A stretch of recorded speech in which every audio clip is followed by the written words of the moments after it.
Hallelujah. Serving is not about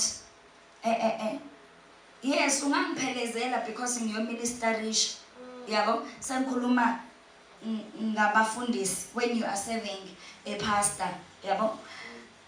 It's not about ukuphelezela umfundisi wakho ngoba uyashumayela. Amen.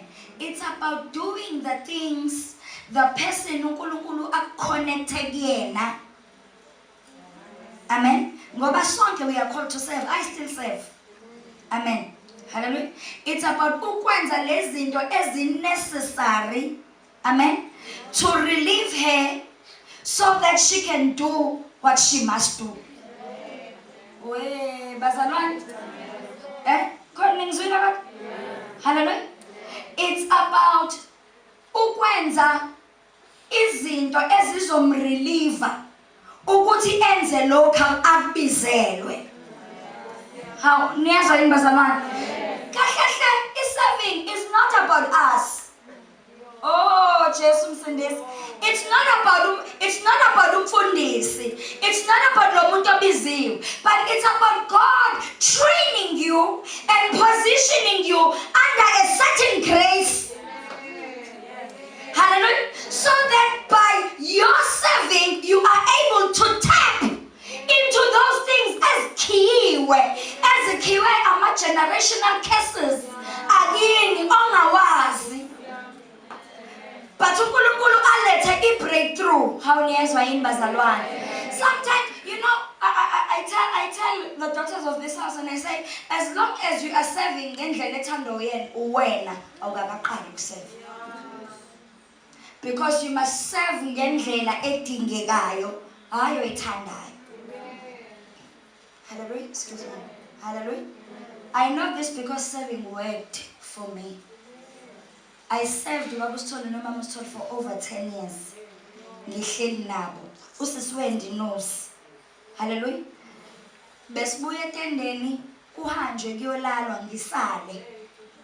Ngilale at 2 a.m. ngo4 siyavuka siyothandaza. Niyazwa yini bazalwane? I served abantu sebengithuka.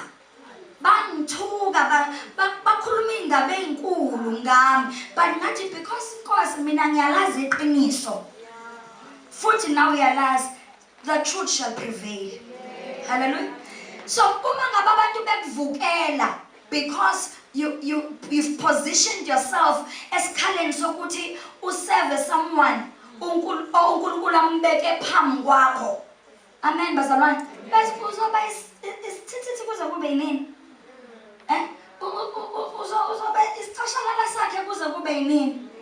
That's what people say when they want to disposition you. Yeah, once people start speaking those things, you must know who to sataneke manje. Ufuna ngisuke khona ngengibambe izinto zami. I tell people ukuthi there are things mina ministry wise I don't struggle for because I'm reaping. Ngisesikhathini sokusesivuno ngivuna ngoba ngisevena ngalesikhathi ngasafuni. Ngake ngapakisha ikhwama uwena uyazi isuitcase ngangiphatha isuitcase kakhulu ngasipakisha bekade bengibambela meeting ngasipakisha isikhwama sami ngathi phela mina ngiyagoduka abangisi uyazi wena sisihlabelela naye kweGod's arm. Prophet ngapakisha ngathi sengipakishile sengithi nje imvuselelo usukubamba okugcina lo bemvuselelweni. Ngathi nje isuitcase lami sengizothi phutsebede ukufaka emotweni ngoba ngangeke ngisho kubaba. Ngangiyohamba nje angibone sengiseThekwini, bese ngiseThekwini bese ngiyagoduka bese ngisenda imessage. Ngoba ngangazi kuthiwa ngingazavuma. Ngathi sengihamba wathi mayingcole kimi kambe wafika kanjani la? Ngathi manje ngiyacabanga ukuthi ngafika kanjani. Wathi wayiletha la. Wangibuza ukuthi uyiqedile yini into engangithe uzoyenza la. Wathi if uhamba manje you are aborting my plan for you. Kanti ngesikhathi sekwenzeka leyo nto, when will tell you Ingaleskhathi babusole esezoqala ukungitrasta ngeenkonzo zasemini. Waqala wangidedela. Wathi Zinhle ngibiza abantu angizi. Hamba bashumayeza wena. Ubakhanselisha ubathandazela. Abiza abantu athi akuze ngisho ishosha. First miracle uNkulunkulu ayenza ngami. Ngathi ngesikhathi ngithandazela abantu ngihambe lapho ngenhliziyo ngihambe ngithi yazi nje ubaba. Khuluma iqiniso bazala. Ngihambe ngiyacomplain. Angabiza abantu abagcwele itende ngalo athi ngizobathandazela ngihleli nobhuti abagade itende ngihambe ngibathandazela. Ngesikhathi ngisabathandazela labantu ngithi bani Nkosi ngiyazi ngeke uzungishiye. Kanti ngizofika kubhuti owayenesandla esithene. Ngesikhathi impethu sovele sathi shh. Yazi kwenzekani? Ngabaleka ngahamba etendeni.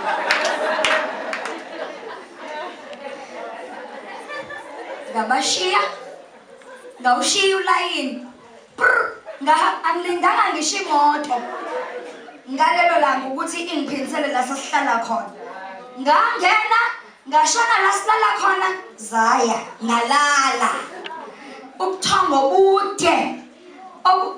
Ngaze ngaphaphama sesiya ketendeni ntambama. Mangivuka ngithi yini le yenzekile? Kahle yini le yenzekile?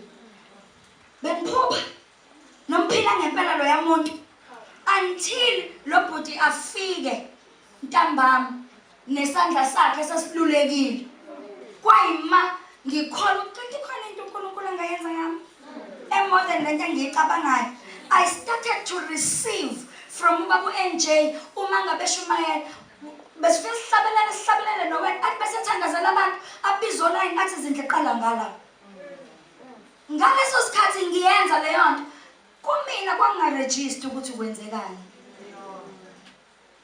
Kanti wenze impartation. Why? Akuve kulula ukuthemba umuntu okuseva ngendlela odinga ngayo. Angaqovi, angadli isibaca, angadinwa, angakubalela ama-personal needs akhe because you already understand ukuthi unawo. Ngiyayizwa into engisho bazalwane. Hallelujah. And njengoba la ebizela to come and say you are praying for this person. Praying for a breakthrough yakhe. Praying ukuthi uNkulunkulu amsheshisele ambeke la edinga ukuthi abe khona. Praise the Lord. Amen. Hallelujah. Hallelujah. Amen. Before we go to our next speaker, sometimes people say, guys, I really don't know why I keep going back to this. Abantu abaningi baye bathi befundisa bayakhetha. But umuntu umfundisi unabantu bakhe. Angithi ngizwa in spirit. I'm not telling you corner, but I'm led by the Spirit to say this. I believe it's delivering someone. Amen. It's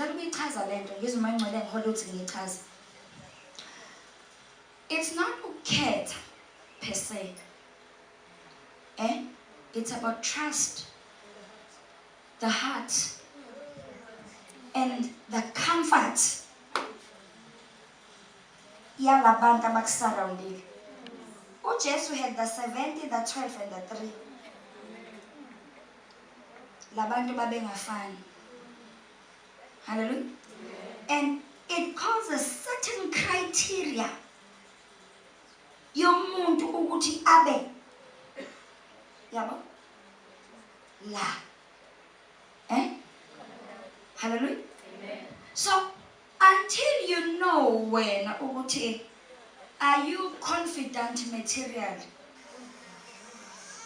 Uyohlezi unemali. Uyohlezi unemali. Because you'll always feel ukuthi you are being passed on. Yadlulwa njalo. Kade ngaba khona. Sekwazi kwakhona abanye. Akangiboni. Akangiboni nje yena. Akangithumi ngani. Akangikhoni ngani mina kanje. Can I hear someone? I hear the Spirit speaking something here.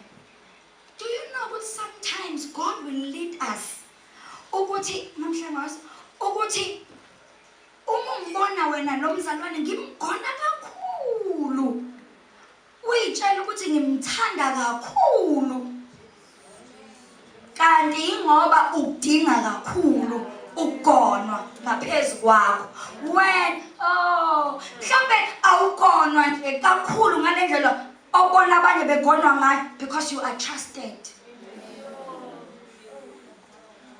Maturity bonakele kanti isitha sizo interfereisha nevision ukuthi ngesikhathi ubuka bese ugcina usubuka lififi ubona into engasesiyona kanti ngoba uthenjiwe. Is the Holy Spirit healing someone? Hallelujah. It's not about the background yakho, it's not about the iphakethe lakho, it's not about the status sakho, but it's about inhliziyo. Praise the Lord. Hallelujah.